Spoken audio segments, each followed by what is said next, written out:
All right. Good evening, everyone, and welcome to the November 14th meeting of the Ames Community School District Board of Directors.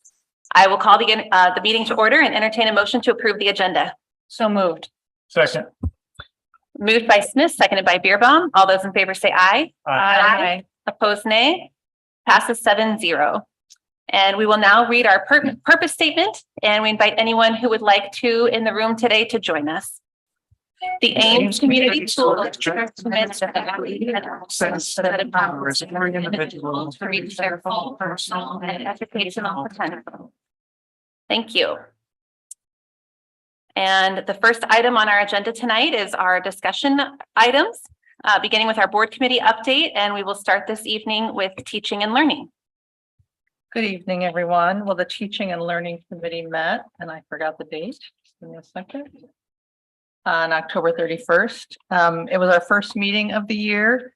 The meeting minutes are uploaded and quite detailed, but I did want to let you know that we have 3 priorities that we're going to work on this year. One is to continue the policy review on curriculum. The second is an overview of curriculum work that's being done within the district. Specifically, we'll have 2 coming to the board in December for voting. We need to add an additional health class for PK through 12. And they would like to add an aquatics course for PE in high school beginning next semester. And the third thing we discussed is how to address student proficiency issues and providing information to the board on a regular and consistent basis. And we'll be discussing ways in which the committee can help in that area. Great, thank you. Any questions for teaching and learning? Okay, we will move on to the equity committee. The equity committee primarily talked about the ongoing discussion of definition of educational equity within the district. There's going to be some information forthcoming. I know we've gotten some stuff in a board update about a draft of that. But really great discussion we had about that. And yeah, I expect that'll be coming in one of the next couple of meetings. But I really commend Dr. Lawson and the rest of staff for all the work they've done on that. Thank you. Any questions or comments for equity committee? All right, we will move to our audit and budget. And we're going to let Chris Stensland take this one. She'll do a much better job explaining it than Michelle or I would.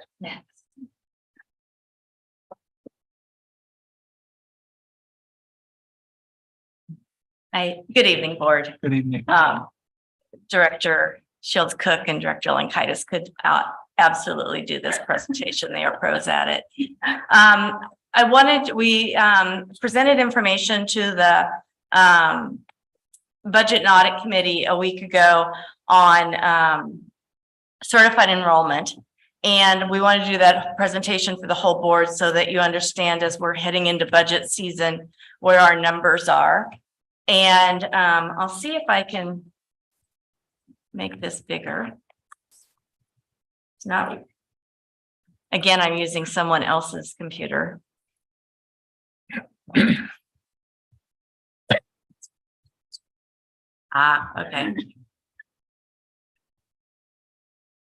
Thank you. All right, so just to remind you on how the numbers for certified enrollment work. This is the summary from year to year that shows our certified enrollment. Line 1 are resident students who are attending our district. So these are students who live in Ames and are being educated by the Ames School District. As you can see, we're down just under 91 students of students who live in Ames and are attending our district.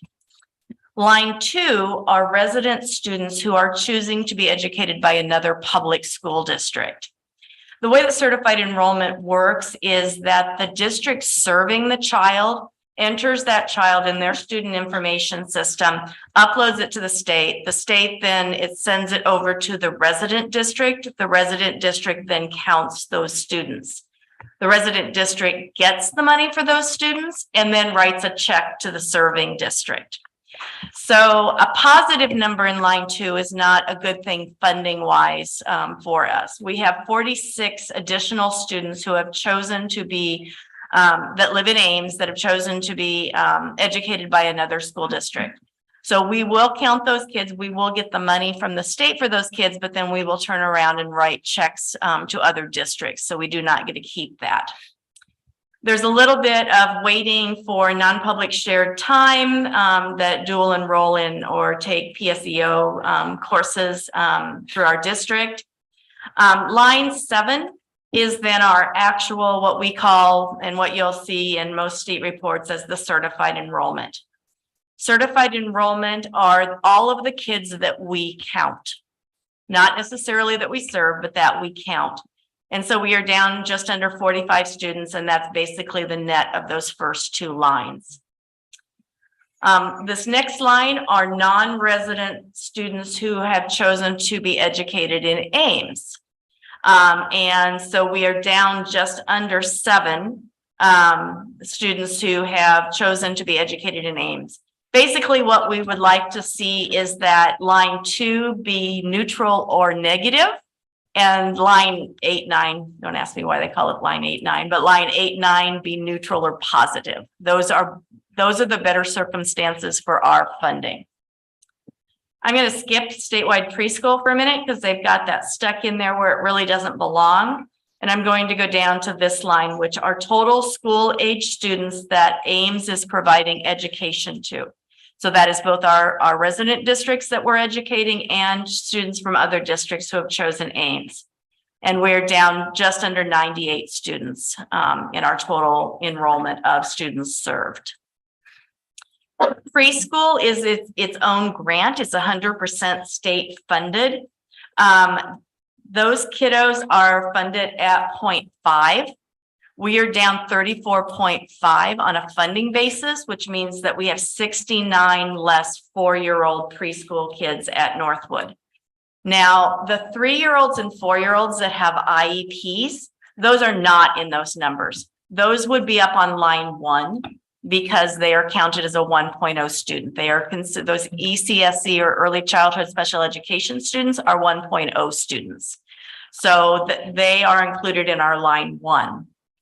So, any questions to this point?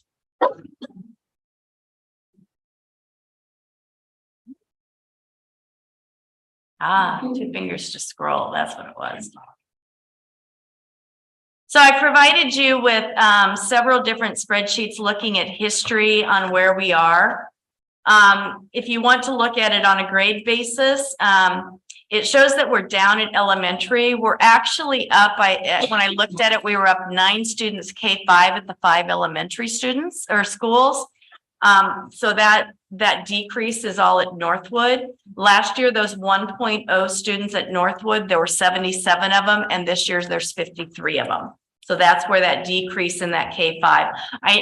I know it says K-5, but that's because those ECSE kids are considered the same as kindergarten. We're down at middle school, but you'll notice we had some bubble classes going through there. And then we're down at high school as well. And in talking with Dr. Hawkins, he indicated even though we had a larger bubble class, 8th grade going into 9th grade, we had a much larger graduating senior class. So that would explain why high school is down. As far as open enrollment, you can see the net change each year and where we are on open enrollment. This just shows it in a different manner. And then the next page, I like this one because it puts our certified enrollment next to our served enrollment. So served enrollment is the money that we get to keep. So that's the number that we always want to pay attention to. Fiscal year 22 was actually this fall of 20. That was the COVID year, and almost every school district in the state had a decrease that year. And you'll see then we rebounded some that next year. Any questions on just the history of the enrollment?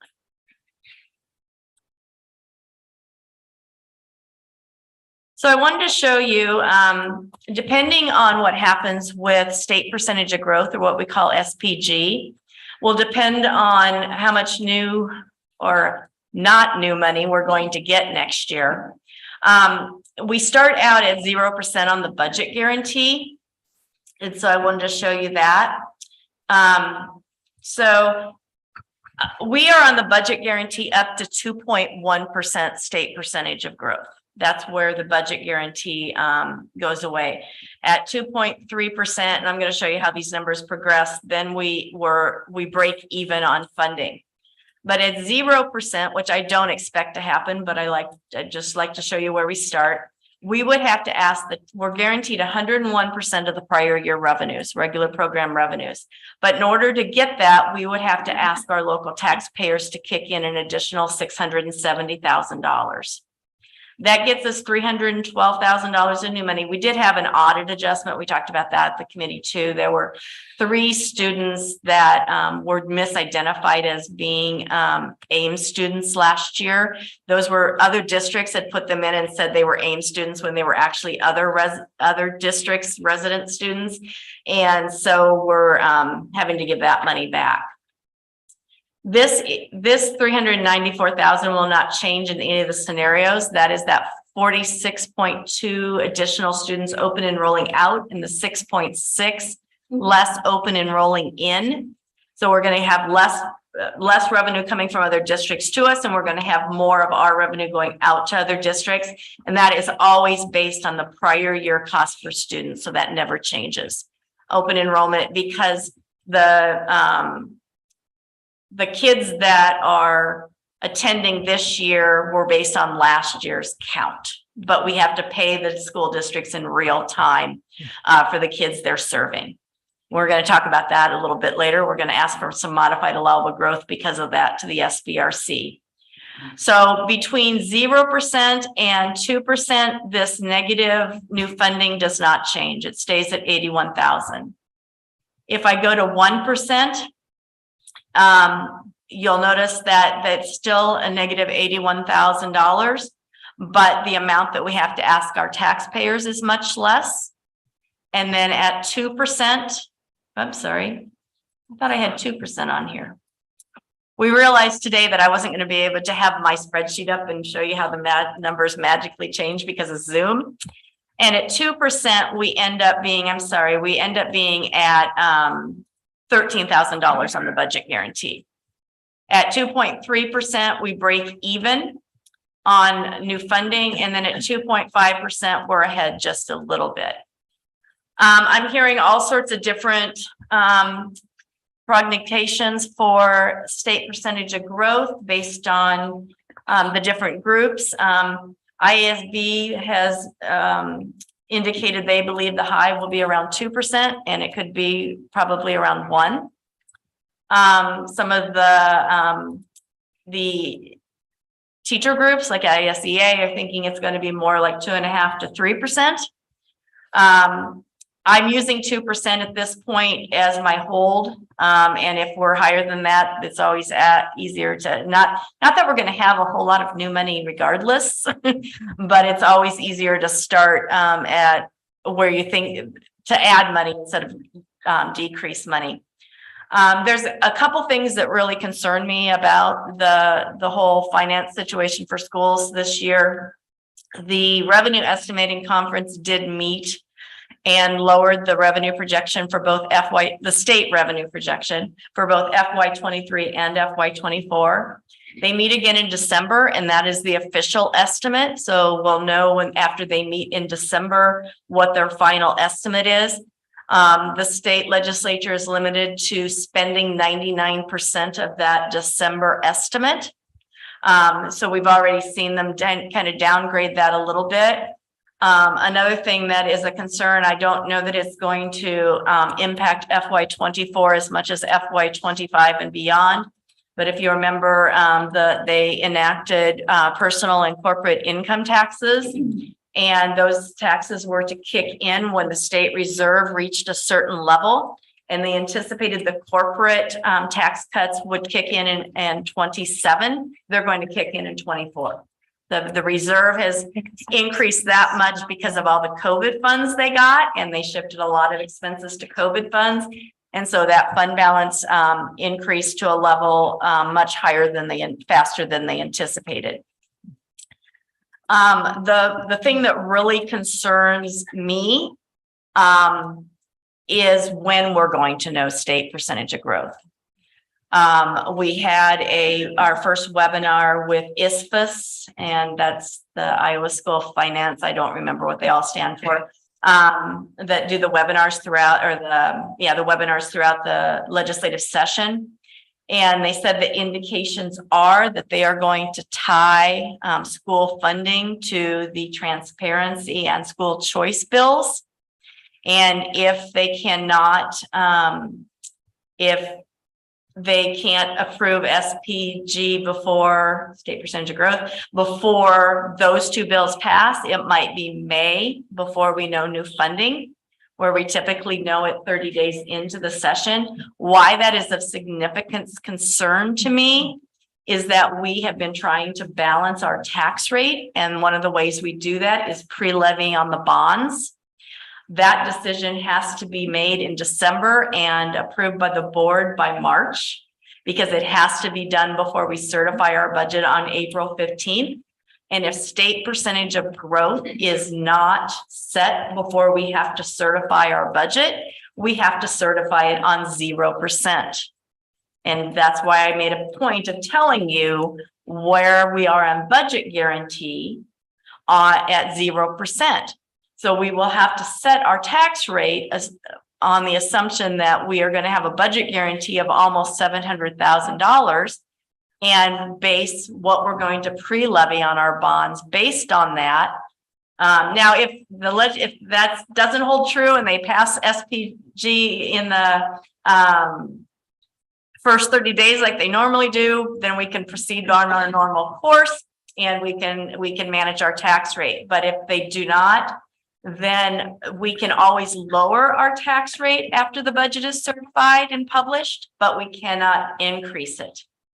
So we can't, if we want to keep that tax rate steady and not increase it because of the thought that state percentage of growth would be set later, then we're going to have to do a lower pre-levy on our bonds. And then our tax rate, if they pass that, would decrease significantly when all of the legislation goes through. So there's your ray of sunshine for the evening. I'd be happy to answer any questions. Is there anything specific that makes you think they won't pass it as they usually do that's going on right now? Or are you just warning us that that's a... The indication that we had in the webinar is that because the school choice bill didn't pass last year, that that is one of the priorities of the governor, is that she is going to require that those pass before she'll sign increased funding. Okay. Thank you. It may or may not happen. I'm just relaying what we're hearing. We're all playing a guessing game at this point, and we just had elections, so we have a whole new makeup of the Iowa legislature, and you know, it's all a new ball game. So we'll see. I hope that's not the case, because that is my not knowing what SPG is and dealing with it and managing our budget is much less scary to me than not knowing what it is and having to try to figure out what we're going to do with that tax rate. So I hope they do pass it within the 30 days. I absolutely do.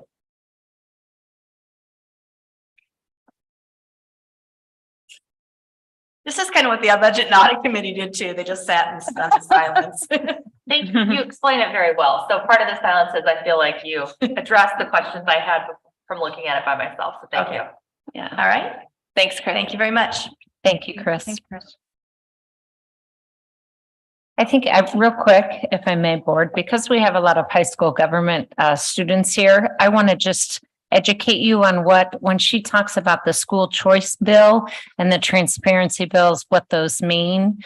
So there has been some efforts in our state for the school choice that would take the public money. So if you look, oh, the spreadsheet went away. If you look at that 7,000 plus, it's okay, money that we get allocated. That's not what the state gives us, but that is called our spending authority. That's what the state tells us we can spend for each of you to educate you. So if you look at the district cost per student, so there's some desire to make that available. So if you decide to not attend your local public school, that money would follow you.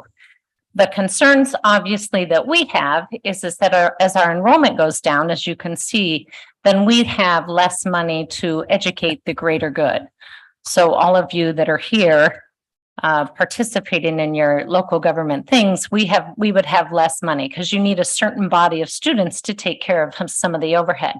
The transparency bill, and I don't know how it will be framed this year, but the transparency bill last year, there were some desire to, and somebody correct me if I misspeak, but there was some desire that all of the teachers' lessons plans would need to be online at the beginning of the semester. And so if you think about if you're in high school government, if all of your teachers' lessons plans would have been online in August, we just had an election a week ago that I hope in your high school government class, you're having some robust conversations about that wouldn't have all been able to be in your lesson plan. So I think those are the things that because we have so many students here tonight, I'm the legislative liaison, maybe that's me doing my role, but I think that it's really important for everybody to pay attention on how these bills can impact what I believe we're trying to deliver is a high quality education here in Ames. So thank you, all of you, for fulfilling your requirement for coming to our meeting, but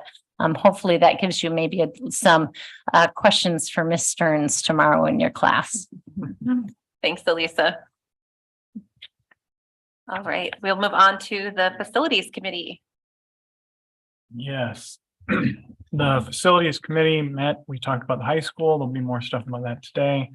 The main thing I wanted to point to is Director Peters and Dr. Lawson have been working on kind of redoing how we do prioritization of projects and organizing that. And that's been a long process. And I just wanted to thank Jerry for all his hard work on that.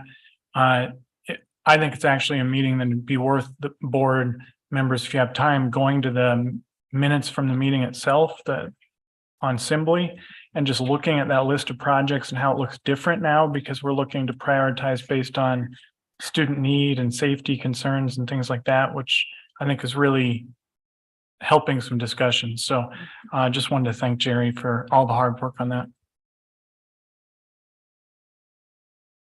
Questions for Facilities Committee?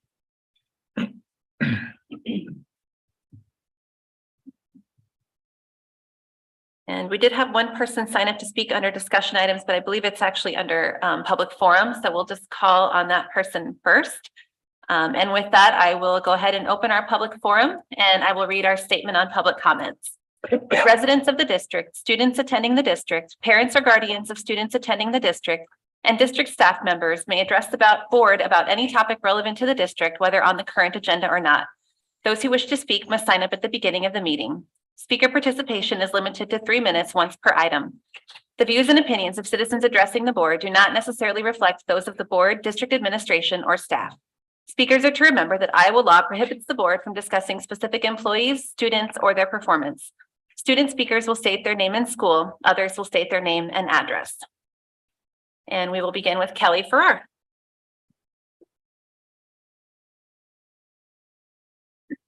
I would like to speak on, well, I'd like to read a letter from a friend that wrote about naming the new theater at the high school. I'm sorry, real quick, can I have you give your address? Oh, Kelly Farrar, 715 Northwestern Avenue. Thank you. Thank you. Sorry about that. I did hear you. Yeah, this letter is from Norma. Throughout my high school days, I was deeply involved with music. I rarely saw Hank as much as I heard him in the early years. I played in the pit orchestra for musicals produced by the school and would hear him giving out instructions from above the orchestra pit. I could not see him, but while listening to his voice and noting the reactions on stage, it was clear to me this was a person who expected the best of his actors and of whom his actors had great regard. During my senior year, I took a drama course, and that provided us as students the opportunity to learn the inner workings of the production of a show. I knew this would be beneficial to my education and ability as the role of director as a future music teacher. We were required to build the set, block, and perform a play for an audience. Additionally, learning the ins and outs of putting together a production. Throughout this process, I had the privilege of experiencing Hank's unique teaching style, humor, and extensive knowledge of the stage. That experience helped me to become a better teacher and a better director. Even as I took drama courses in college, much of it was repeated since I learned considerably from the classrooms of Wayne Hansen. In my post-school life, I frequently called on the knowledge, tips, and tricks of the stage I gleaned from Hank's instruction. His influence rounded me into a better director, teacher, and actor, and I cannot thank him enough for it. I believe it is fitting to name the new auditorium after Hank. His extensive knowledge, shared freely with students, and over his decades of teaching of Ames High is a testament to a person who provided the school and the community with outstanding theater and actors. There is no better way to honor and memorialize such a fine educator than this. Respectfully submitted, Norma J. Dowell, 1976, retired high school music teacher from Ankeny. Thank you. Thank you, Kelly. Troy Rudder?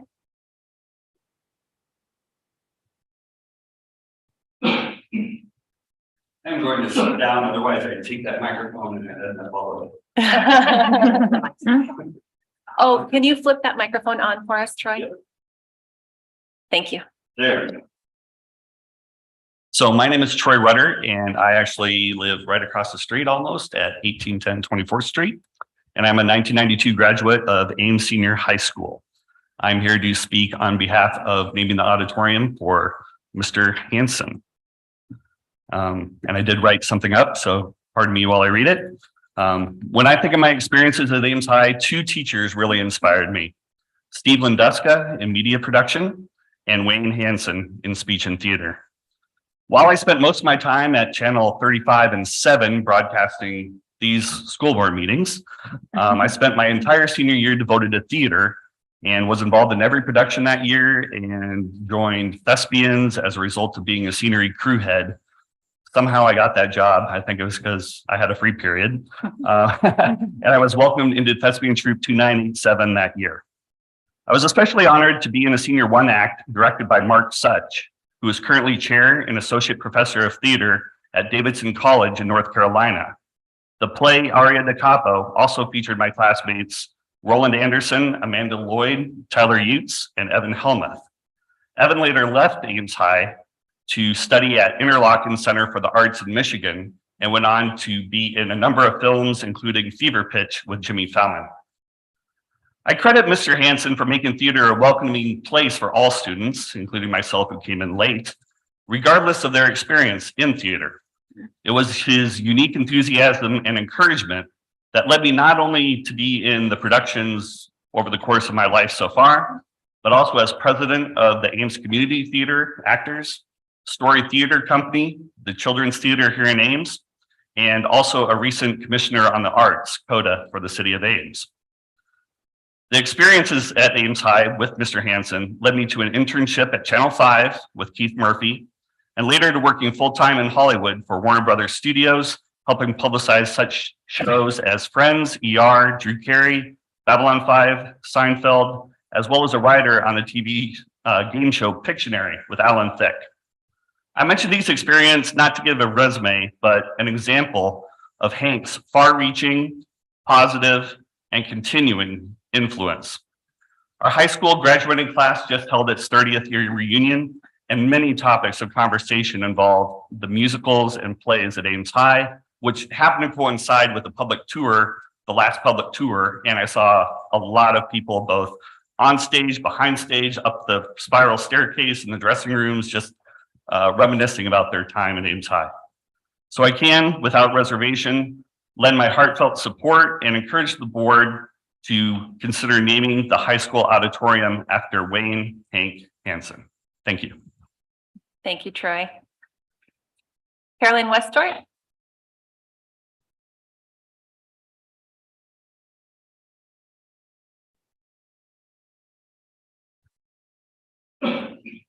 Hi, good evening.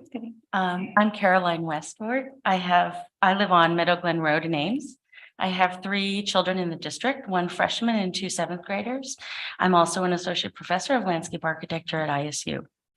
Thank you for this opportunity to address the board. I'm here with a group of parents and students who would like to respond to the board's decision of June 6, 2022 to severely restrict opportunities for our children to enroll in post-secondary education opportunities courses at ISU. We have signed up together tonight to achieve several objectives. First of all, we'd like to thank the board for taking on such important public service and for assuming the critical responsibility and commitment to serve all students in the district, to empower all students to reach their full educational potential. We would like to review with you the stated policy, relevant law, interpretation, and possible incomplete or skewed interpretation of that law that led to the elimination of PSEO ISU opportunities. We will raise concerns about implications of the policy change and how it will hamper and restrict meeting the educational needs of our children. We will offer specific responses to these changes as feedback from former and current students. We would like to respectfully request that you revisit and reconsider the policy and elect to reinstate PSEO ISU opportunities for our kids. In particular, we'd like our kids to be allowed to take a course or topic at ISU if it is offered there and they choose to enroll in it. We appreciate very much your attention to this issue and would like to receive a formal response to our concerns in a timely manner, please. In particular, we would welcome a public forum on the issue that would engage the community so the matter can be discussed more thoroughly and options or solutions explored. We are, of course, open and available beyond our remarks tonight for further discussion and collaboration with the board and district administration. Thank you for your attention and taking these concerns seriously. Thank you, Caroline. Natalia Rogowsko.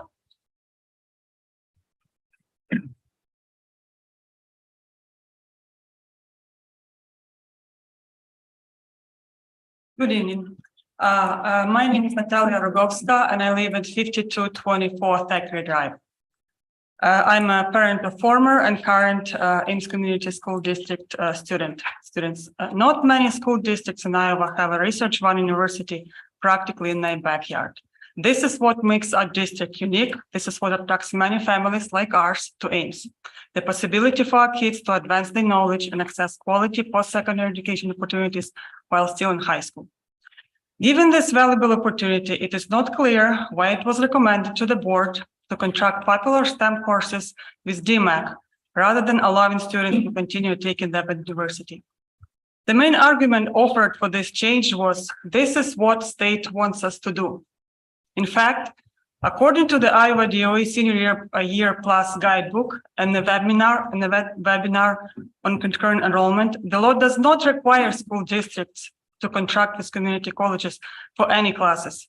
Every school district may voluntarily elect to enter into contractual agreement with community colleges. The SYP guide clearly states, I quote, "District maintains the authority and responsibility to determine which community college course to offer as concurrent enrollment, as well as determines whether it's desirable to contract for a given community college course."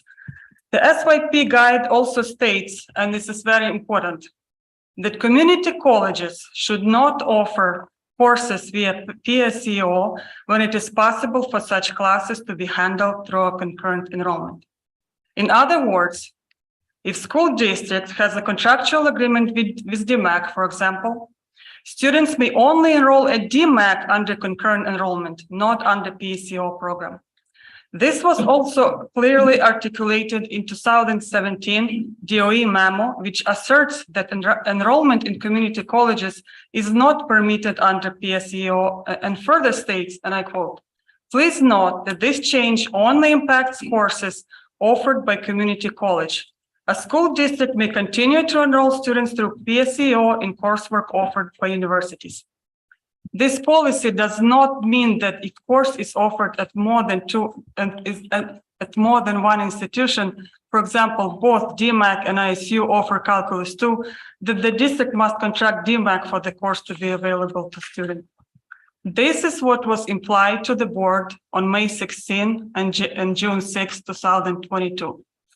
Review of meeting recordings on these dates indicates that there might have been misunderstanding of this point as the board considered voting on the new policy.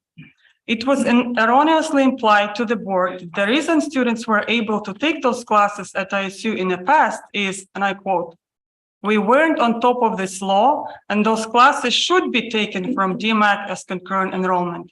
No rationale was offered why concurrent enrollment should be preferable over PCO channel.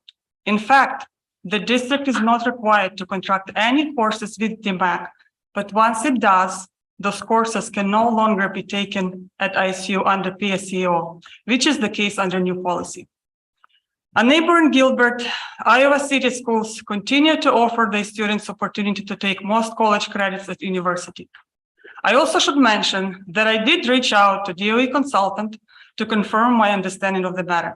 And finally, we hope the misinterpreted information that the board acted upon on June 6 was a result of simple misunderstanding. We wish to offer the board new, accurate, and clear information on this point so you may reconsider this policy for future of all of our students and children. Thank you. Thank you, Natalia. David Hennessy.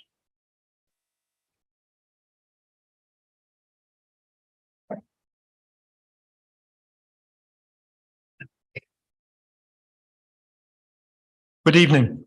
I am David Hennessy. I live on Kingston Drive in Ames. I have 2 children in the school district, one 10th grade, one 7th grade. I teach at ISU. Thank you for granting me time to speak here. 2 weeks ago, I learned with amazement and alarm that the Ames High School intended to severely limit student access to ISU courses. GPA from transfer students into ISU must be 2.25 or better, not 2. Credit articulation agreements are university level, but each department within ISU decides how they apply to the intended curriculum or major. Departments provide resources to help students identify credit transfer opportunities as relevant to particular majors. Additional restrictions apply. For example, using pass, not pass at community college will restrict their use at ISU. Calculus 1 and Calculus 2 taken at ISU align because the ISU math department can communicate better with itself than with other institutions. For laboratory work, ISU is very well equipped, but community colleges are generally not so fortunate. Universities teach lower level courses with intent to prepare for upper level courses. 2-year colleges focus on finishing and not on preparation. ISU factbook data show that 3-year transfer student graduation rates are 50%. 5-year direct entrant student graduation rates are 70%. Transfer shock is the education sector jargon for this graduation rate differential. How about those who survived the shock? A 2020 Journal of Higher Education paper considered 2015 US nationally representative data and employed methods to control for differences between direct entry and transfer students. Among 4-year college graduates aged 25 to 40, comparable graduates earned 14% less when transfer students than when direct entrance students. The actual difference was 20%, as the study controlled for degree type, and transfer students tend not to take higher paying STEM majors.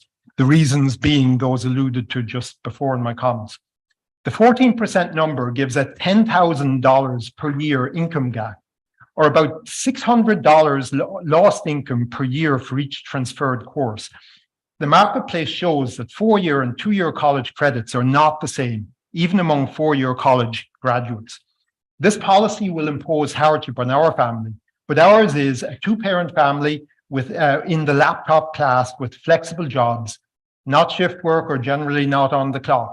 Ancus campus is okay for remote work. We could reluctantly buy a car for our 11th or 12th grader, buy material and otherwise try substitute for missing teaching assistants. This Ames High School policy will do widespread harm, but the most severe and long-lasting harm will be to potentially college-bound students from a less privileged background.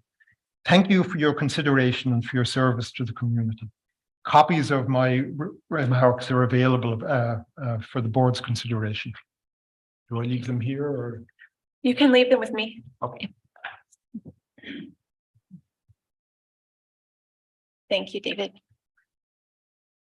Hongwei Zhang.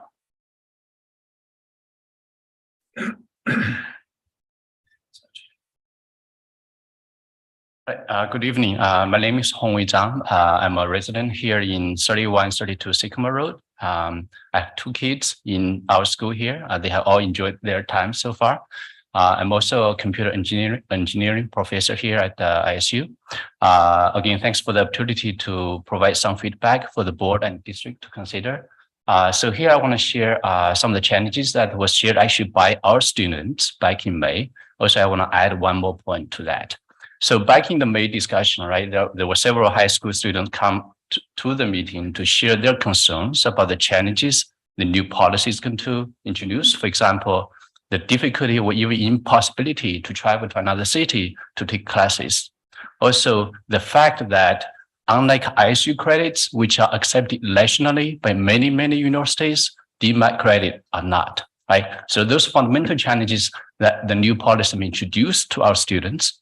And then in the June discussion at the board meeting, there's I think discussion about, well, if a student want to take ISU credits, he or she can always do it.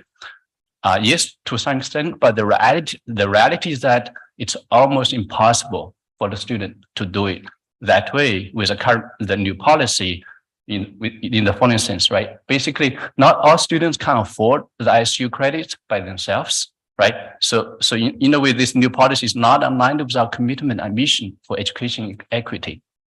Also, even for students who may be able to afford to pay, it's also impossible for them to actually pursue their academic dreams here because they will be busy working on the credits with the courses that's not offered by ISU, right? So that doesn't give them time to even take ISU courses, even though it's available at our backyard.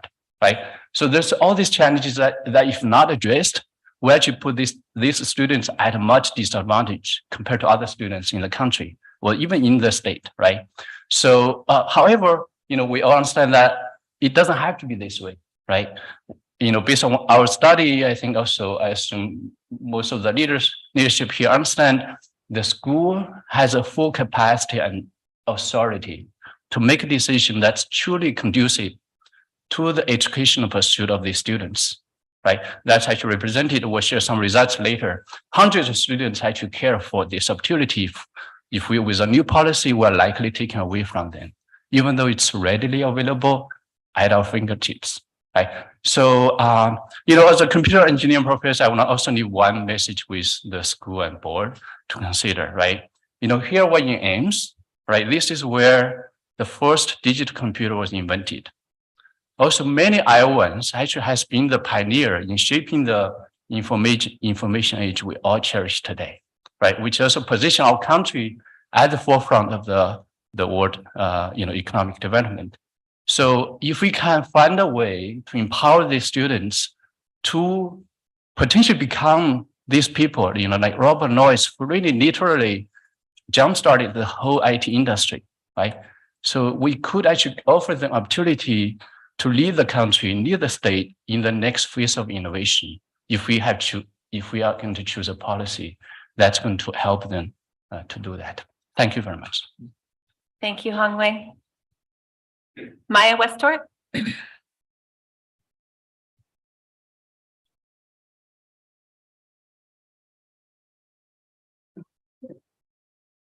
Hello. My name is Maya Westor. I'm a freshman at Ames High School. Last year, all 8th graders completed a 4-year plan. The state of Iowa requires all 8th graders to do this every year. In my plan, I have several ISU courses. I have been looking forward to this plan, and it is part of why I'm excited to be at the Ames High.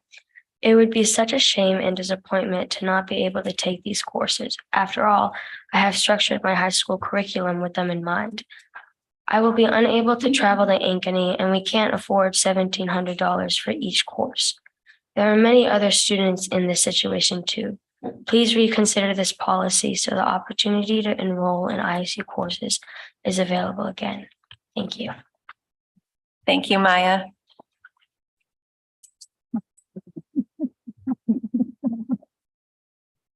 Peter Kibininga.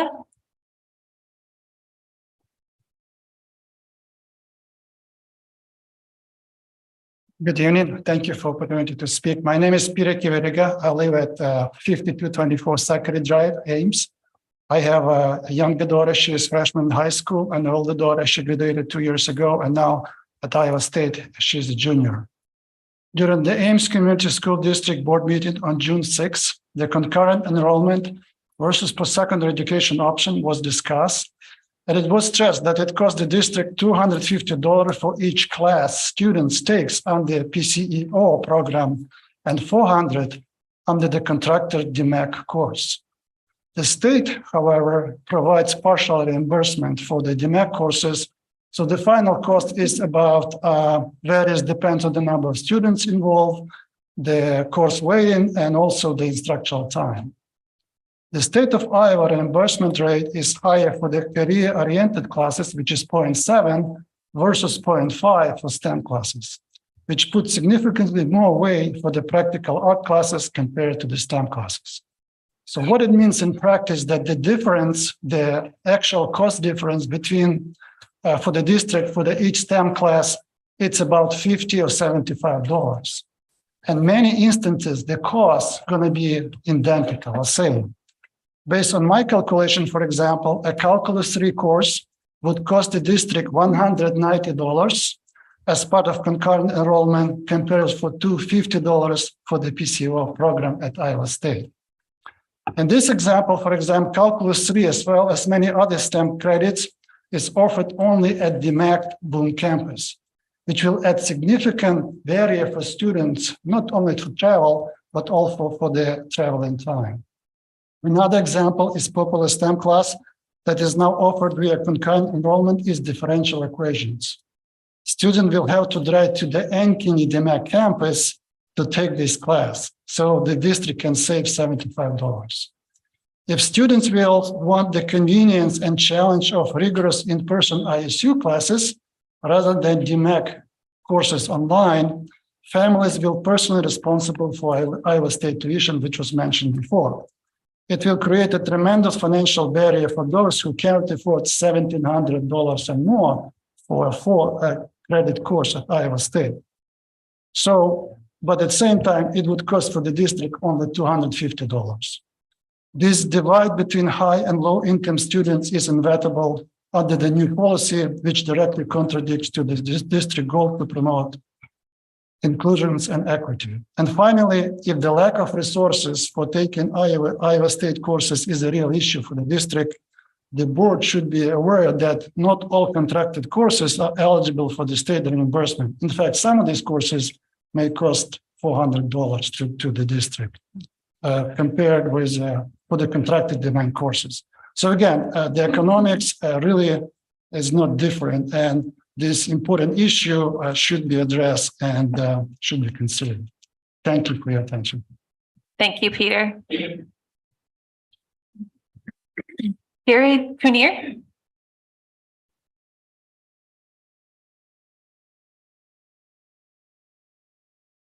Good evening. Thank you for the opportunity to speak here. My name is Kirill Kovner. I'm professor of chemistry, and I also have two kids, one in preschool, one in middle school.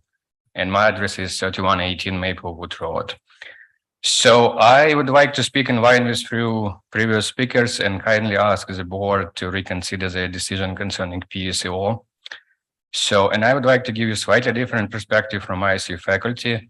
We talked today a lot about some numbers, lines, but what is let's say, class student is taking? It's not about, a line in a transcript or a grade. It's mainly about experience.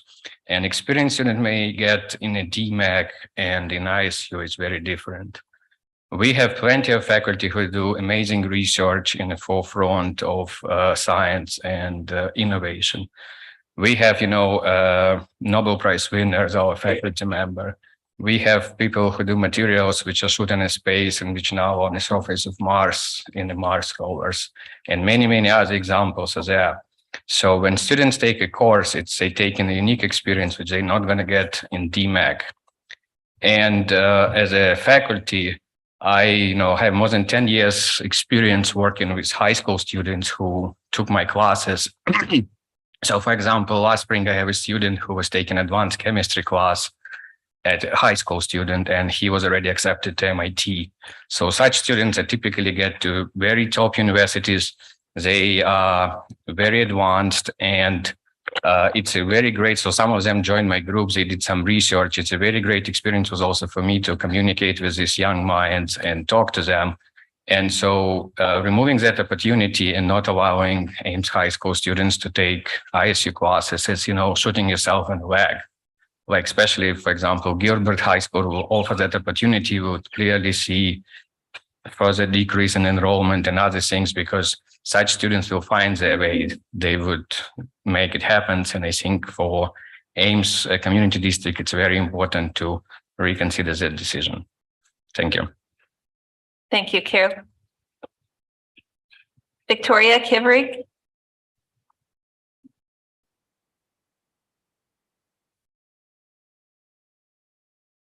Hello, my name is Victoria Kivariga. I live on Long Road here in Ames. So I'm a former Ames High alumnus. I graduated in 2020, and now I'm a student at Iowa State studying chemistry and chemical engineering. So I'm just going to kind of outline my perspective from as a student who was enrolled in the PSEO program. So in high school, math was one of my favorite subjects. I really loved to advance myself in math.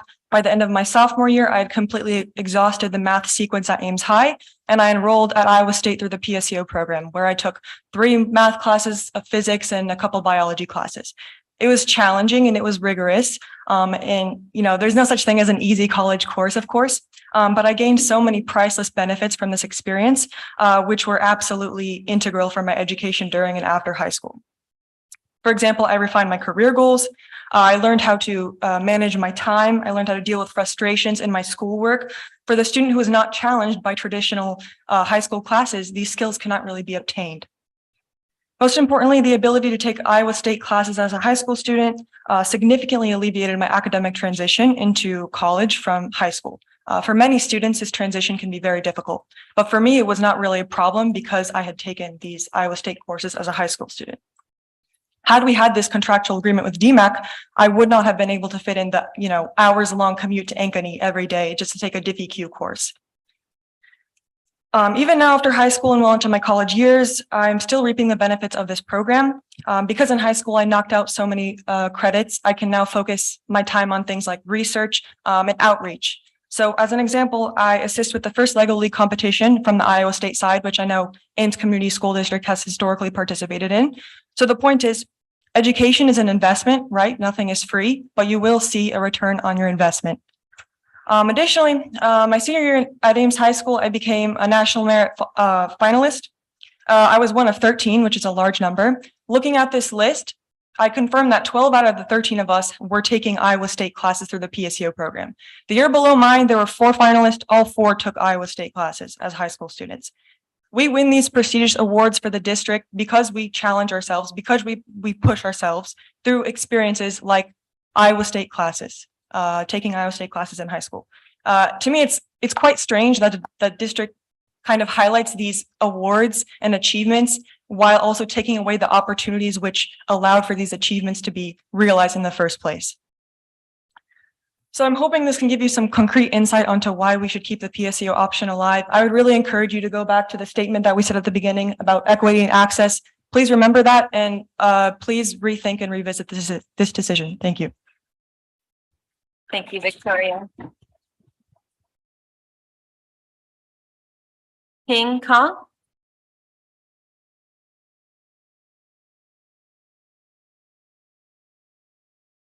So I signed up as a backup as Zhiyuan Zhu. He's traveling to Washington DC, so he signed up to speak online. Is that possible? Oh, yes. So you don't want to speak right now? Yeah, If he cannot connect for some reason, I will. Okay. Okay. So we'll come back to you at the end. Havan Aduri.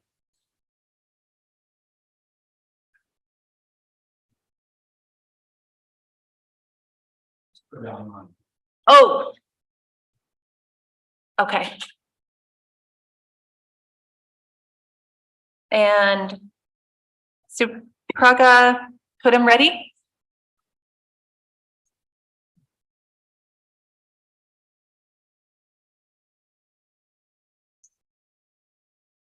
Hey, I'm Supraja. We live in Kingston Drive, Ames, and then my son goes to Ames High School. He's a freshman there. So regarding whatever all the parents or students talk about ISU classes, like my son also signed for 4-year curriculum, like in 8th grade, and he felt like all 4 years, and then he's excited to take, and then already he's taking pre-calculus, and then next year he wants to take and then some ISU courses. And then now like with this, like he's not able to take, and then he came home and then asked us, what should we do? And then we don't have any options. I don't think like me or my husband, we can drive him to Boone or Ankeny for college courses. So that's not an option for us. So we thought like, okay, there are two options. One, we had to move out of Ames for his better education because we see he is like really good in academics. The other thing is we checked like Gilbert School District, they're offering ISU courses. So we were thinking like maybe he'll be shifted to like Gilbert. So it's pretty much like that, like in our situation, like we cannot answer our kids like why? Because there is like in 5 minutes, like drive or walk, or like they can take side ride and then go take the classes. But now like they cannot.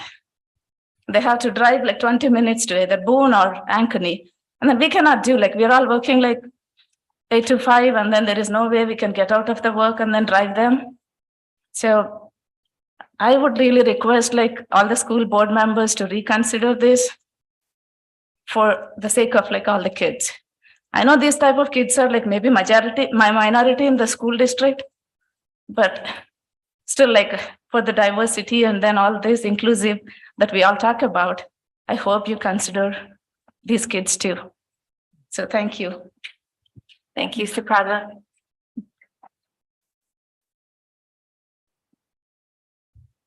Okay, we will move to our, oh, I'm sorry. No, I've got more on this, more in-person people. Sorry. Judy Brown.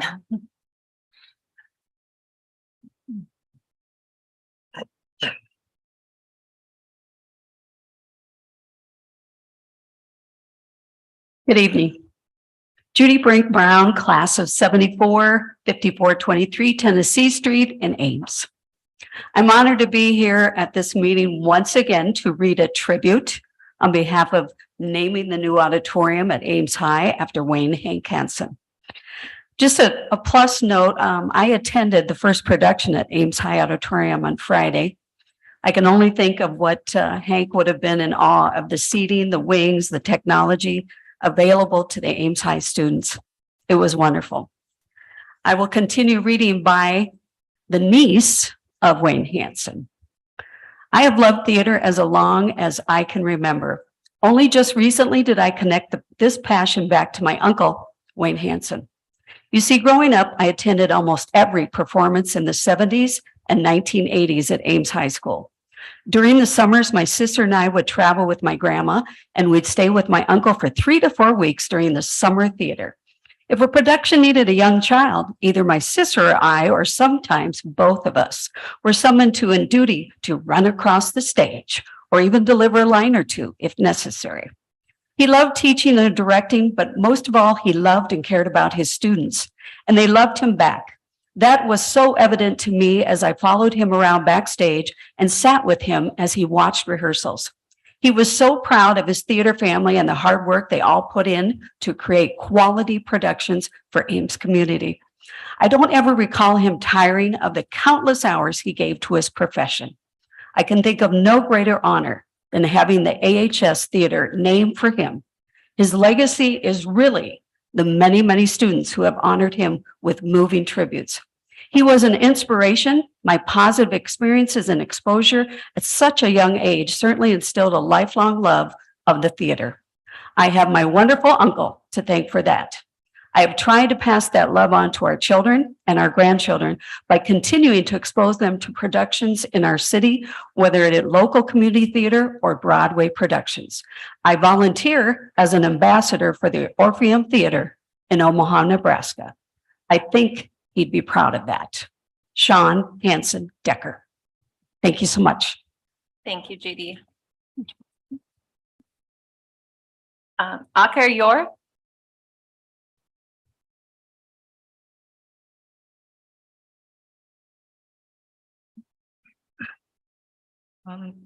My name's Akir Yor, and I'm a senior at Ames High School and live on Arkansas Drive. I'm one of the leaders of SACRE, which stands for Student Advocating for Civil Rights Education. I strongly believe teaching and learning about diversity, equity, and inclusion is important because it helps us recognize our peers and being more welcoming to others, as well as knowing each other's history and experiences. As a Black student, I believe taking away books and courses that teach about minority students' history would take away their voice in the education system. Thank you, Akir. David Lee.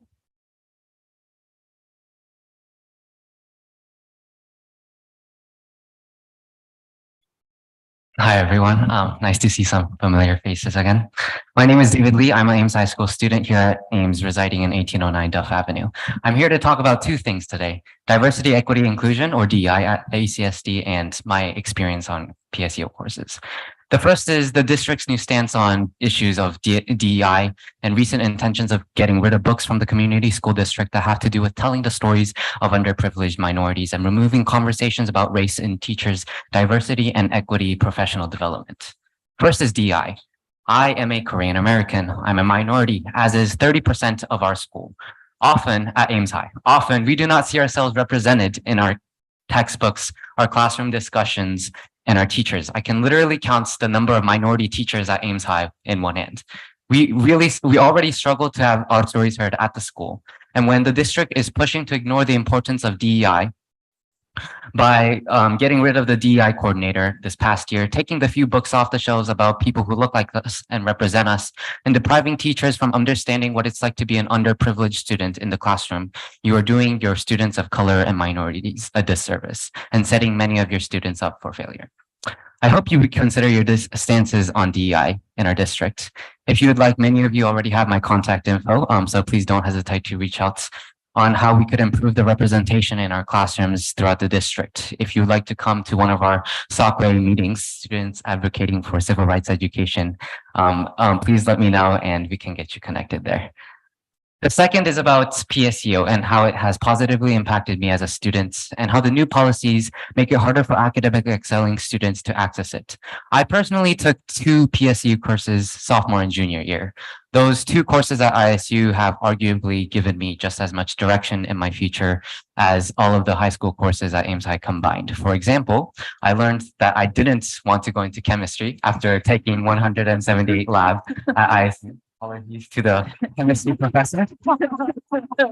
Personally, I can't say what the experience of taking DMAT courses are, as I haven't taken any off campus. But I will say adding a second barrier of DMAT courses before PSEO could affect how students can go far as high school students and prevent them from reaching their fullest potential. At the end of the day, students like myself shouldn't really have to attend school board meetings like this to talk about these issues. Although I am personally happy to be here, and I probably will be here a few more times throughout the year. I had to leave swim practice early today and missing 3 hours of Madrigal practice right now for this. So please consider what we are saying today. Thank you for listening to our concerns this evening on DEI and PSEO. I know we all come here with concerns every single time, and it's not to thank you. So I want to take this time to thank all of you for serving on the Ames School District Board and the district superintendent for being here.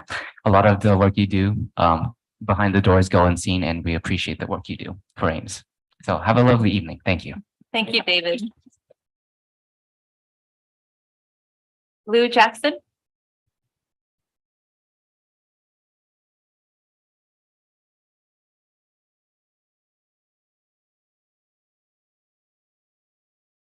Hi, is this working? Yes, okay.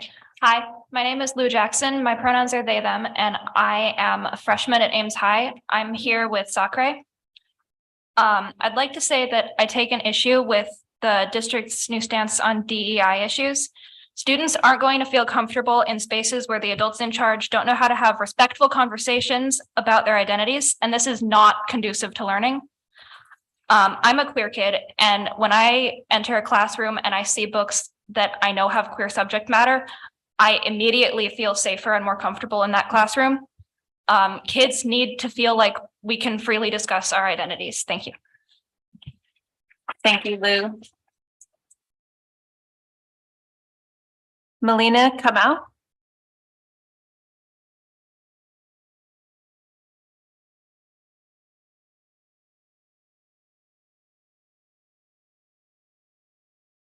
Hi, my name is Melina Kamau, and I'm a senior at Ames High. My address is 2523 Pierce Avenue, and I'm here with Sakura to advocate about why equity is important to us and why we need to continue prioritizing diversity, equity, and inclusion. I believe that everyone at this school has their own experiences and challenges unique to them, and the jobs of the administrators and teachers is to aid them in their dreams and aspirations and to help them grow as people. And I don't think it can be done without understanding and considering key factors in their life that shape who they are. Addressing issues such as inclusivity, diversity, and equity is the bare minimum, and we should make more steps to prioritize it. We need to ensure that students can feel comfortable at school knowing that their teachers understand them and their peers do too. We need to hold them accountable and hold them accountable to standards that they hold for all students. These 4 years of high school are meant to prepare us for the real world. The real world does not hide the injustices and harsh truths, such as the historical violence towards Indigenous people and enslavement of African Americans. We need to acknowledge their contributions to society today and the political reforms that we benefit from today. Some of the topics should be uncomfortable, but they're parts of history that we need to discuss. I, as a person who's both Indigenous and African American, still witness and face consequences from those injustices today. And I can still be appreciative of the accomplishments made throughout history, and they should be shared with everyone. We can't pick and choose facts or history, but we can maintain a proper balance of optimism and transparency. This cannot be achieved by ignoring the social constructs and discriminatory constraints regarding minorities in our community. Thank you for your time. Thank you, Melina. Ryan Jeffrey.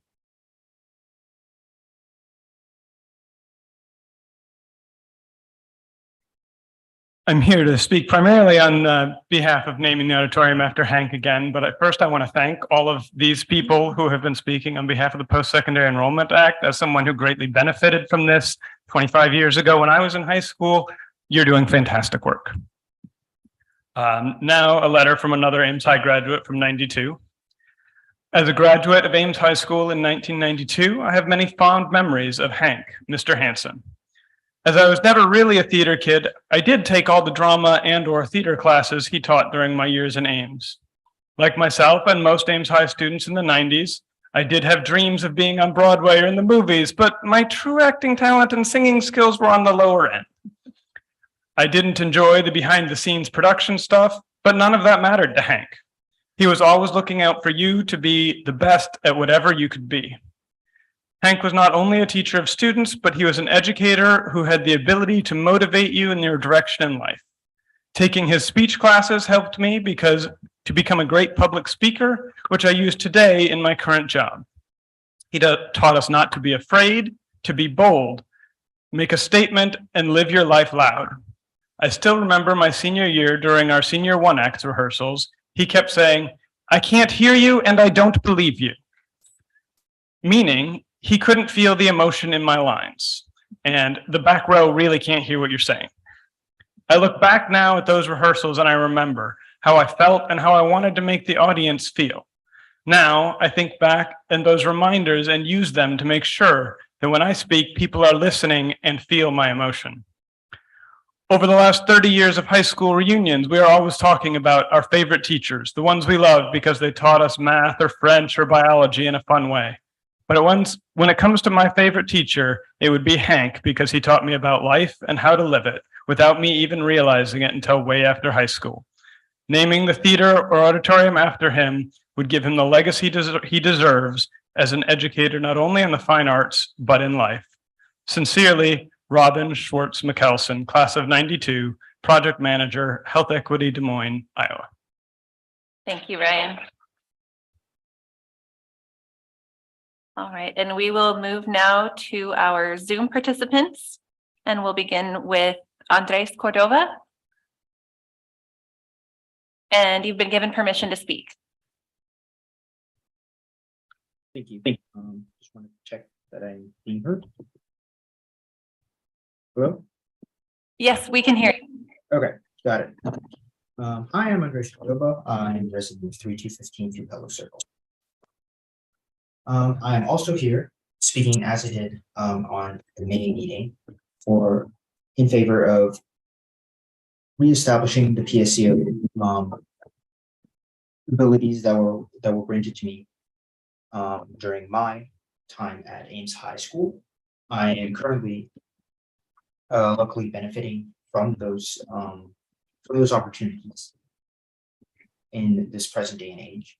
I would like to remind the board of their purpose and their priorities, which state that they wish every individual to reach their full personal and educational potential. I believe that by changing so many of the opportunities to forced concurrent enrollment, they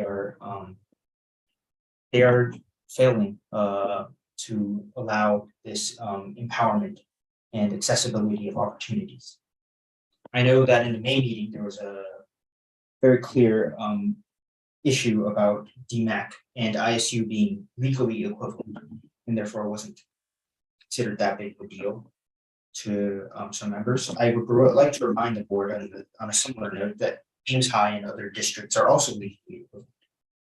This does not mean they have to be the same. They don't have to offer the same opportunities. The reason people choose Ames High School as a school over, let's say, one of our neighboring districts is because of the unique opportunities granted to us. We need to treasure those opportunities and make use of them. We are locally favored by the access to ISU on our front doorstep. If we let go of this opportunity, I believe that Ames High and the Ames Community School District as a whole loses a lot of its unique character that makes it one of the best institutions in this state. I would also like to remind students that back during my year, as I've looked back through the Ames High School registration book, the concurrent enrollment options were 21 courses. At this point, there are 144 courses available through concurrent enrollment. This is a huge step up done under the guise of state enforcement of a policy that does not exist. I would like the board to be clear about this, and now recognizing that there is no legal prerequisite to force the Ames Community School District to make this choice, to go back on their choices and allow choice to the students of Ames High School. Thank you very much. Thank you, Andres. Zheng Yuan Zhu.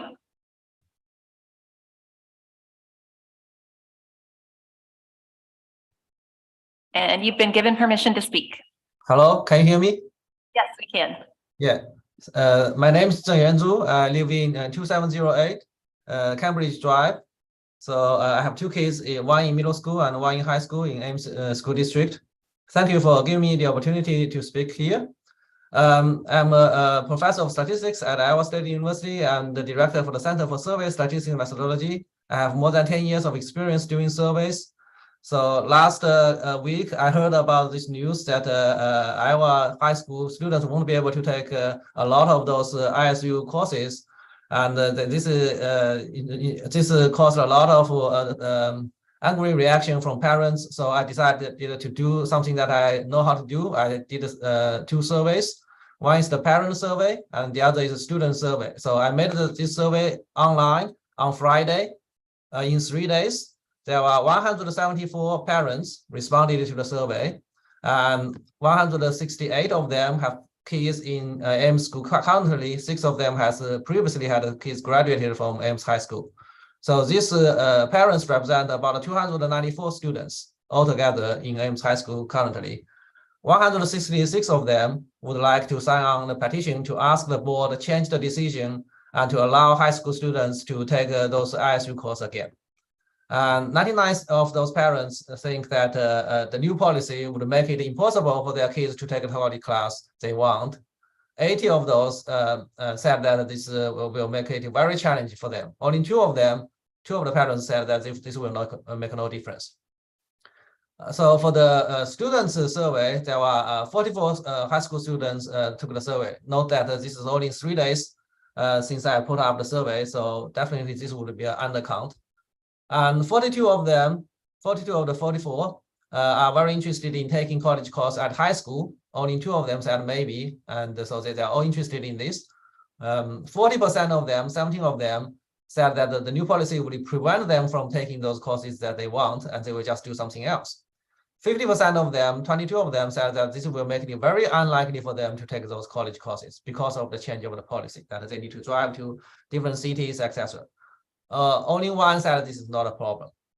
So among those 44 high school students, 82% prefer in-person class versus online class if both of them are choice are given. 96%, 42 of them said it's very important that the college course they take can be transferred to other out-state institutions. Only 2 said this is somewhat important, and none of them said this is not important.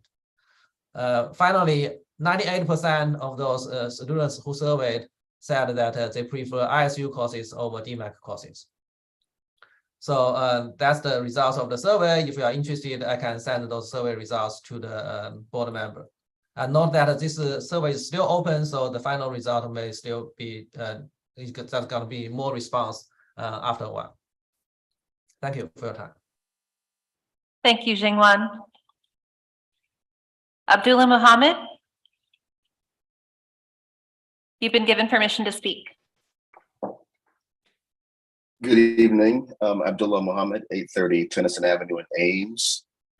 And as a parent of 3 students that have gone through the district and a current 11th grader, I want to make a statement and offer a recommendation related to the district's DEI work. The last equity committee meeting discussed defining what educational equity is for the district. And it appears that in an attempt to define educational equity, any specific race-conscious attempts to address disparities in achievement specifically for the district's Black and Brown students have been removed. As an experienced DEI and management professional, I agree with the goal of not having race be the tail that wag the dog, and the goal of sustained equity and inclusion efforts should always be to do our best to give each student the tools they need to succeed despite their demographic status.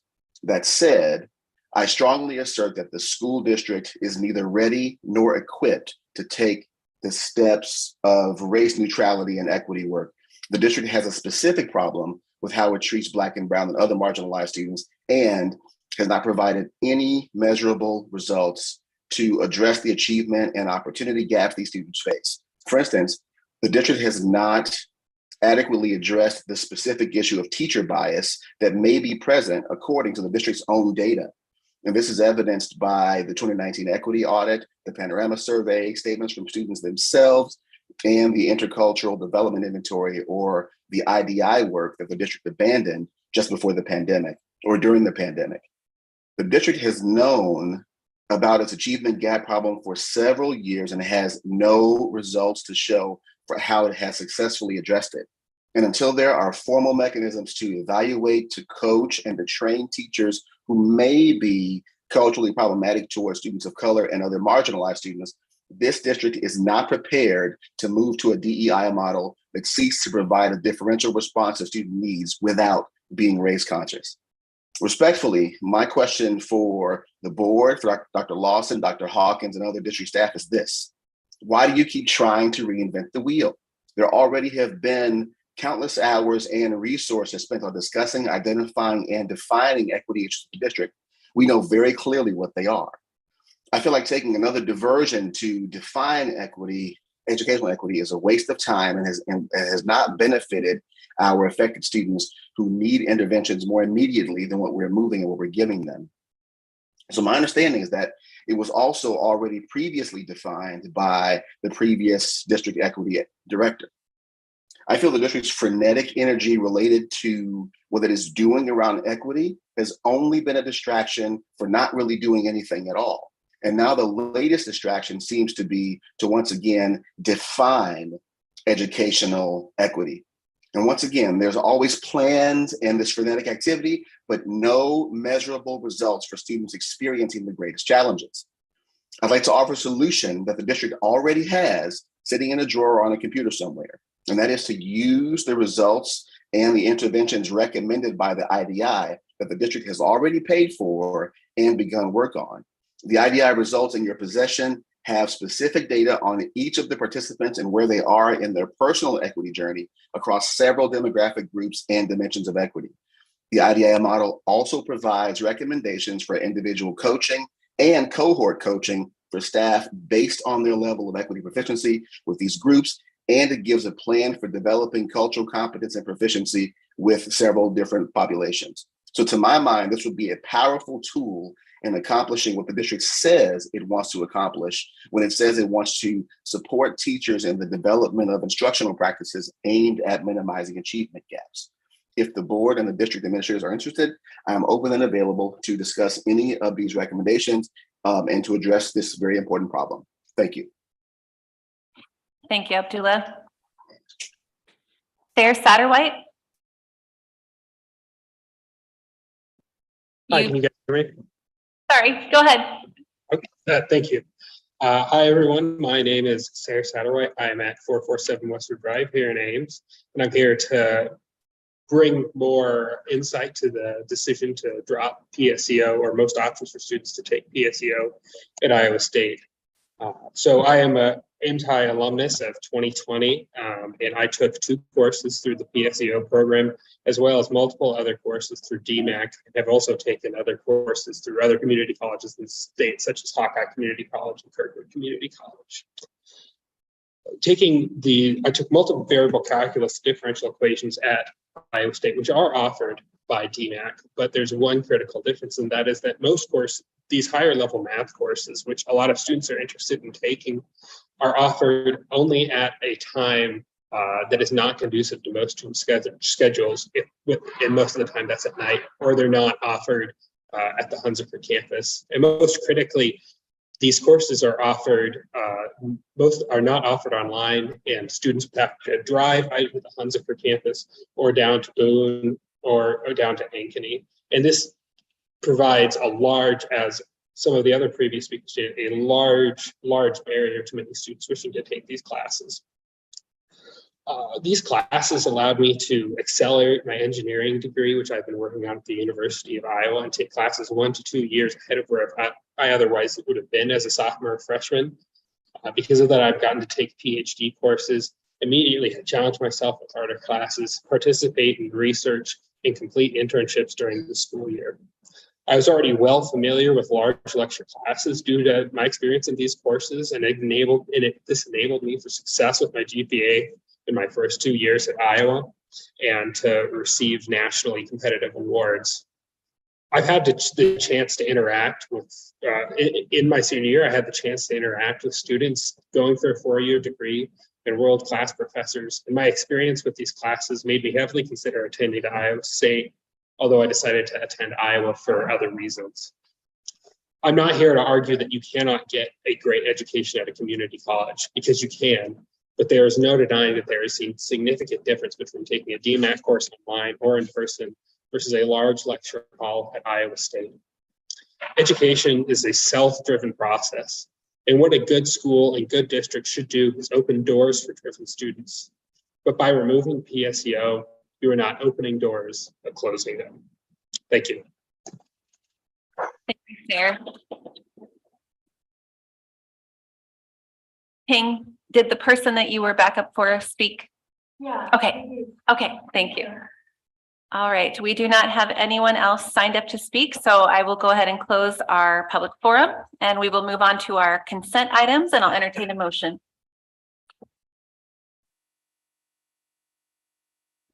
I move the board approve the consent agenda as presented. Second. Moved by Winfrey, seconded by Beerbaum. And Superintendent Lawson, gifts to the district. Yes, this evening, here to report that the superintendent's office has received $990 cash from the United Way of Story County, 100 Women Who Care, for the benefit of the Hope Pantry. And that's all we have for this evening. Thank you. It was moved by Winfrey, seconded by Beerbaum to accept the consent items. All those in favor say aye.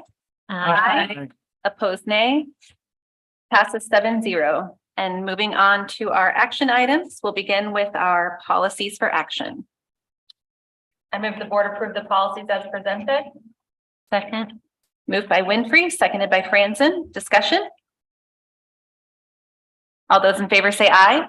Aye. Opposed, nay. Passes 7-0. Request to School Budget Review Committee for modified allowable growth for limited English proficiency allowable excess costs. I move to approve the request to the School Budget Review Committee for modified allowable growth for LAP allowable costs in the amount of $443,380.13. Second. Moved by Franzen, seconded by Linkaitis. Discussion? All those in favor say aye. Aye. Opposed, nay. Passes 7-0. Request to School Budget Review Committee for modified allowable growth for increased open enrollment out and limited English proficiency instruction beyond 5 years. I move to approve the request to the School Budget Review Committee for modified allowable growth for increased open enrollment out of $117,000. Second. Moved by Linkaitis, seconded by Beerbaum. Discussion? All those in favor say aye. Aye. Opposed, nay. Passes 7-0. New Ames High School. Nope, there's a Second motion. Sorry, second motion. I have to upload the minutes with those motions or we don't get the spending authority. I move to approve the request to the School Budget Review Committee for modified allowable growth for limited English proficiency instruction beyond 5 years in the amount of $68,481.56. Second. You got it. Moved by Franzen, seconded by Becker. Discussion? All those in favor say aye. Aye. Opposed, nay. Passes 7-0. And now the New Ames High School project bid issuance number 5.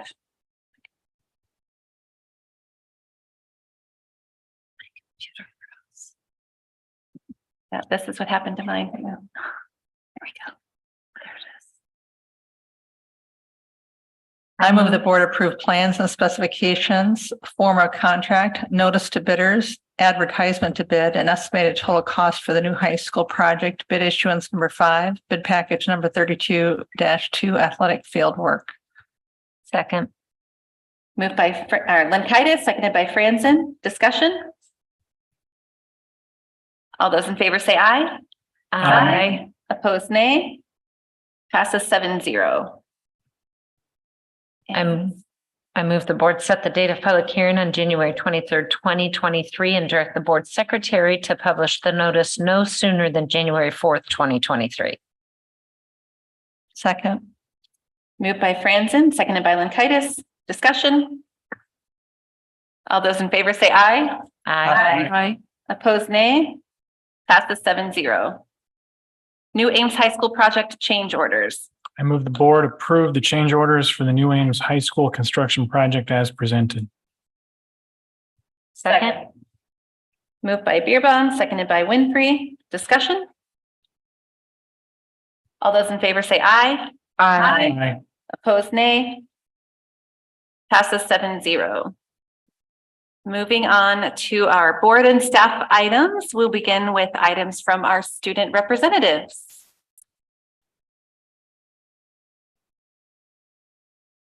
Okay, so I know the last board meeting I talked about some of the handicap accessibility issues at our new high school. So recently they have fixed the existing infrastructure so that some of the doors will stay open. But I've talked with other students and teachers, and they share my concerns that there's still some major issues not addressed in the design of the new high school in terms of handicap accessibility. So have all of you had the chance to tour the new high school? Okay, so you know about the pod system that's set up.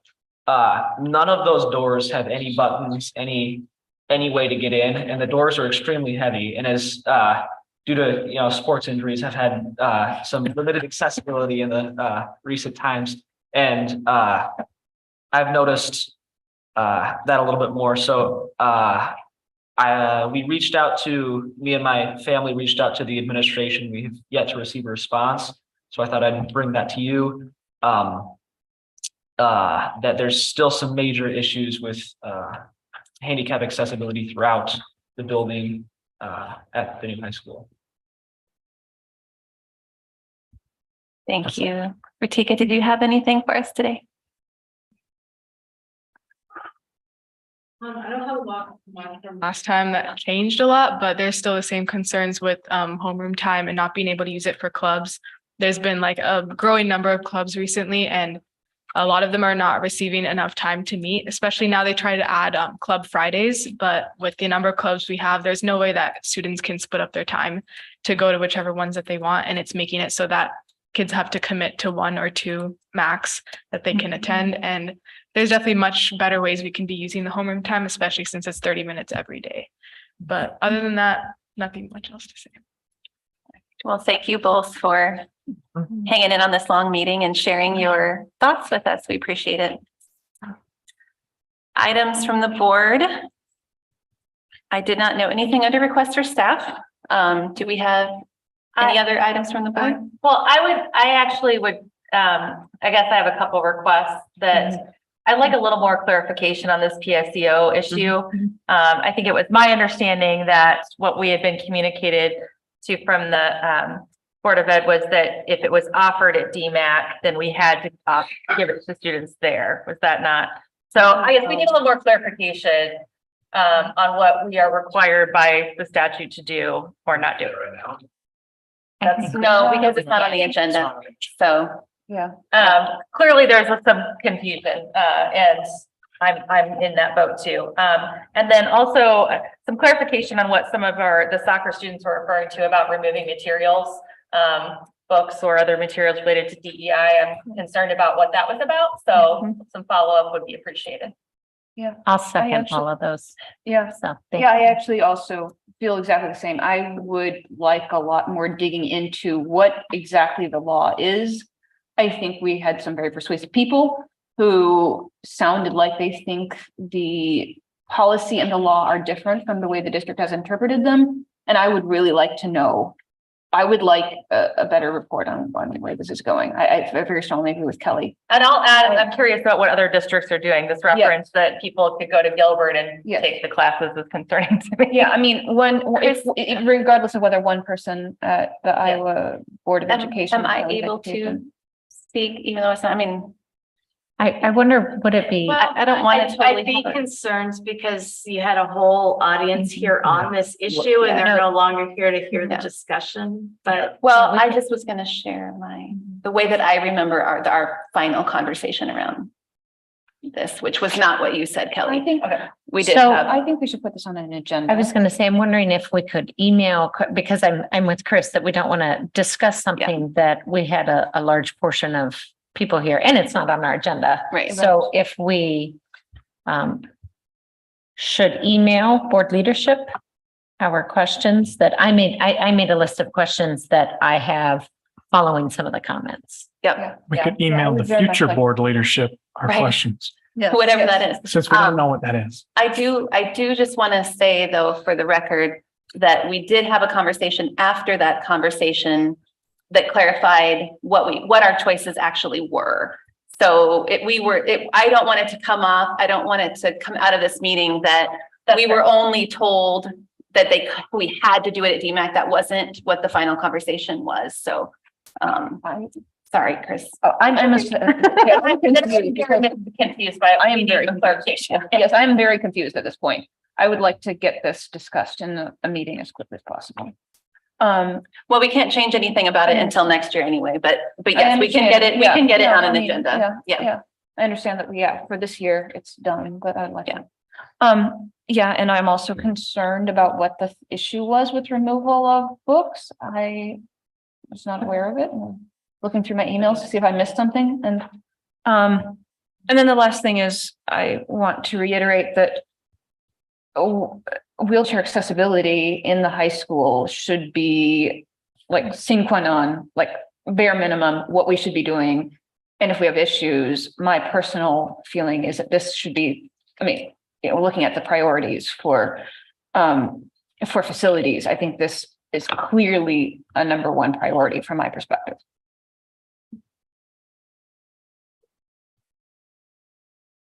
Other items from the board? I would just welcome Julius to our first winter weather event of Ames, and He's from Chicago. he is. I was gonna ask him how many times they cancels classes just randomly. Now we're doing that this week. Don't do that this week. But they did post a text message, so. My kids were home with me today. They are going to school. The classes have been canceled. I just didn't have to do it. Oh, goodness. Any other items from the board? Can I just ask for clarity then, are the questions stemming from those three topics going to funnel through leadership to, okay, perfect. Yes. Yeah. Perfect. Yep. Thank you. Okay. Items from the superintendent. I don't have any items. Can I respond to just something that came up? Yeah. All right, so one is I'm unaware of any texts that were removed as a result of any DEI work or request. So that's news to me as well. One of the other things is that I've reached out to Principal Johns over at the high school to address those punch list items.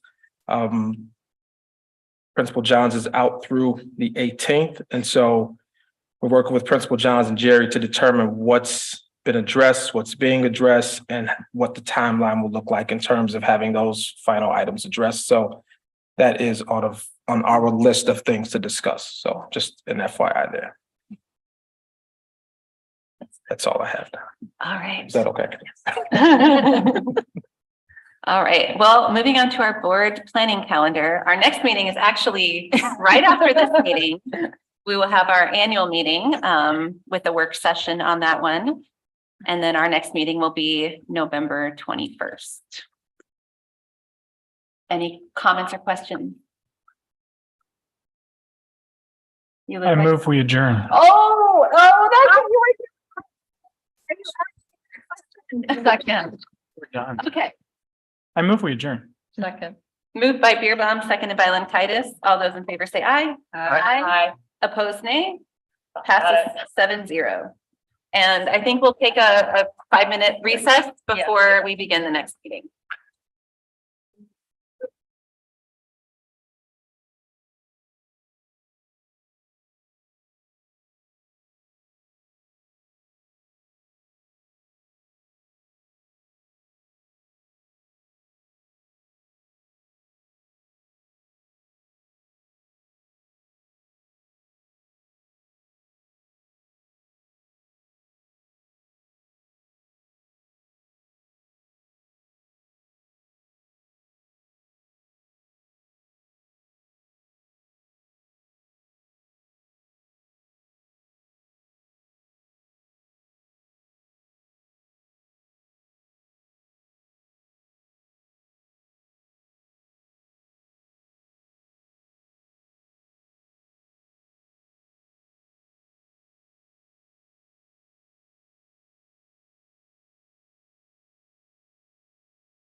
Chris?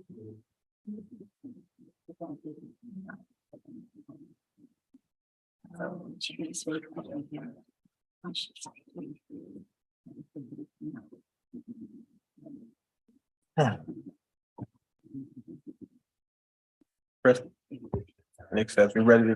We're not, okay, there we go. I was still go back. No, we don't. No, Lisa's. We don't. Lisa's not here. I think what he.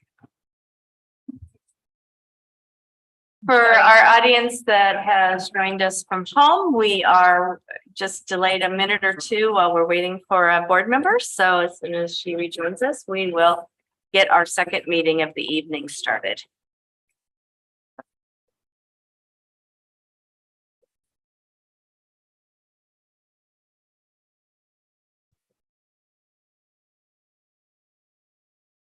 I'm going to call the annual meeting of the Ames School Board together, or to order.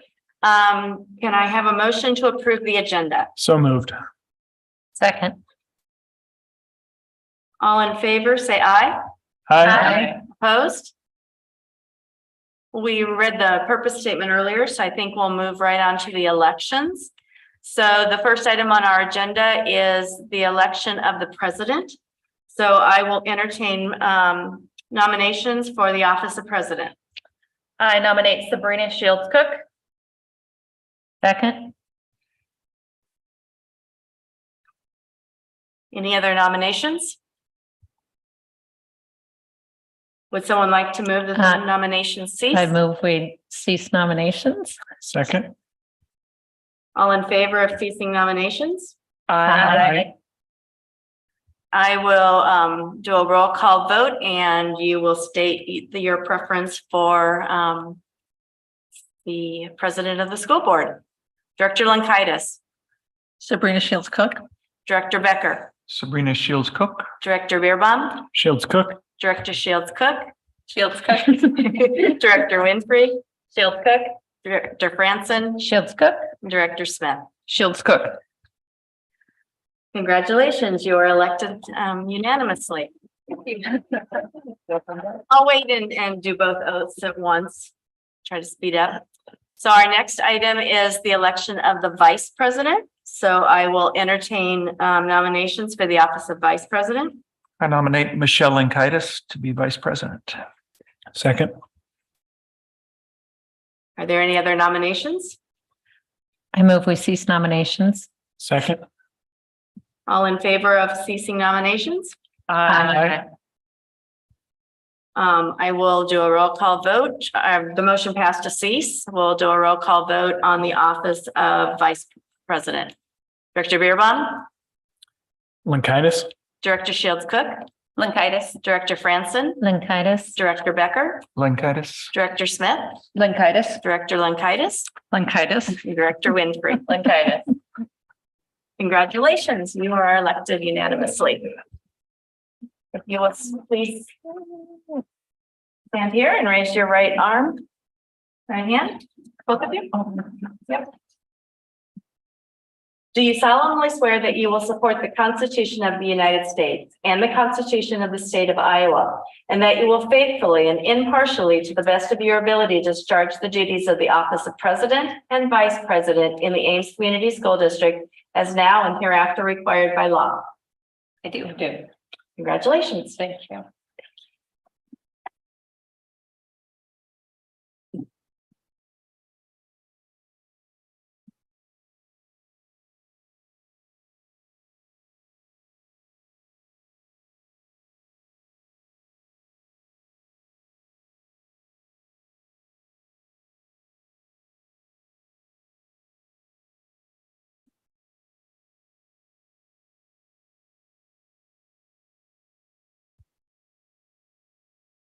Okay. And we will now move on to our next item, which is the reappointment of secretary treasurer. And I will entertain a motion. I move the board reappoint Chris Denslin as board secretary treasurer. Second. Moved by Beerbaum, seconded by Lankaitis. All those in favor say aye. Aye. Aye. But we don't do roll call vote for you, right? No. Okay. Opposed, nay. All right, and then I will administer the oath of office. Do you solemnly swear that you will support the Constitution of the United States and the Constitution of the State of Iowa, and that you will faithfully and impartially, to the best of your ability, discharge the duties of the office of Board Secretary Treasurer in the Ames Community School District as now or hereafter required by law? I do. Thank you. Welcome. And our next item will be the appointment of legal counsel. I move the board appoint Ehlers and Cooney as legal counsel. Second. Moved by Franzen, second by Winfrey. All those in favor say aye. Aye. Opposed, nay. Passes 7-0. Any new items from our student representatives? They're on here. Any new items? Or the superintendent? Oh, I was just going to say thank you. You went so fast. Yeah. Thank you, Sabrina and Michelle, for agreeing to serve in board leadership. Again, you're doing a fantastic job. I think that's evident as there were no other. But no, thank you, because you're doing an excellent job and appreciate your leadership. Thank you, Lisa. And I don't have to change the bank accounts. All right, then let's go ahead and move into our work session. And we will end our broadcast at this time.